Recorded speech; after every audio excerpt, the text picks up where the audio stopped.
থাইল্যান্ডে প্রধানমন্ত্রী পেতংতান সিনাওয়াত্রার পদত্যাগের দাবিতে বিক্ষোভ তীব্র হচ্ছে। কম্বোডিয়ার সাবেক প্রধানমন্ত্রী হুন সেনের সঙ্গে পেতংতানের এক ফোনালাপ ফাঁস হওয়ার জেরে কয়েকদিন ধরে চলছে বিরোধীদের এই কর্মসূচি।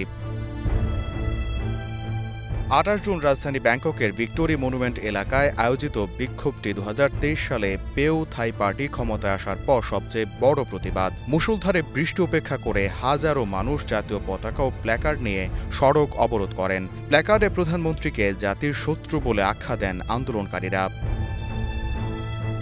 এই বিক্ষোভের আয়োজন করে United force of the land নামক একটি জোট, যারা ২ দশকেরও বেশি সময় ধরে সিনাওয়াত্রা পরিবারের নেতৃত্বের সমালোচনা করে আসছে। তাদের মতে বর্তমান সরকার ও সংসদ গণতন্ত্র এবং সাংবিধানিক রাজতন্ত্রের মূলনীতির পরিপন্থী কাজ করছে। প্রতিবাদকারীরা বলছেন দেশকে সিনাওয়াত্রা পরিবার থেকে মুক্ত করতে হবে। হুন সেনের সঙ্গে ফাঁস হওয়া ফোনালাপে তাকে নিজের চাচা বলে সম্বোধন করেন প্রধানমন্ত্রী। পেতংতান অবশ্য এর জন্য ক্ষমাও চেয়েছেন। একই সঙ্গে এটিকে আলোচনার কৌশল বলে মন্তব্য করেছেন। মঙ্গলবার পেতংতানের অপসারণ চেয়ে দায়েরকৃত এক পিটিশনের ব্যাপারে সিদ্ধান্ত দেওয়ার কথা রয়েছে থাই সাংবিধানিক আদালতের। প্রধানমন্ত্রী পেতংতান দেশটির সাবেক প্রধানমন্ত্রী থাকসিন সিনাওয়াত্রার কন্যা, যিনি ১৫ বছর নির্বাসনে থাকার পর গত বছর দেশে ফেরেন। পেতংতান থাইল্যান্ডের দ্বিতীয় নারী প্রধানমন্ত্রী।